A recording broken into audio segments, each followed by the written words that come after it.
संतोष देशमुख हत्या प्रकरणातील आरोपींविरोधात सामाजिक कार्यकर्त्या अंजली दमानिया आक्रमक झाल्या। या प्रकरणातील आरोपी सुदर्शन खुले विरोधातील माहिती त्यांनी सोशल मीडियावर पोस्ट केली। सुदर्शन खुलेवर वेगवेगळ्या प्रकरणात 8 गुन्हे दाखल आहेत। त्याच्यावर पोलिसांनी एकूण 49 कलमं लावलेली आहेत। मात्र आजवर तो मोकाट फिरत होता असा दावा अंजली दमानियांनी केलाय। आपण कलम लिहून थकतो पण हे गुन्हे करून थकत नाहीत असं म्हणत त्यांनी या आरोपींवर टीकेची झोड उठवली आहे।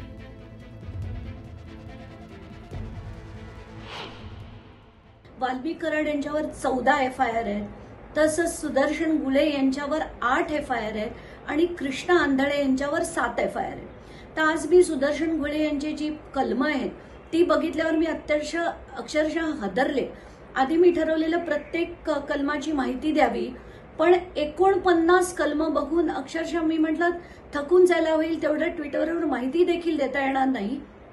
इतके गंभीर गुन्हे असताना पोलिसांनी त्यांना इतकं संरक्षण त्यांचं केलेलं आहे, म्हणून आज संतोष देशमुख यांची हत्या होते।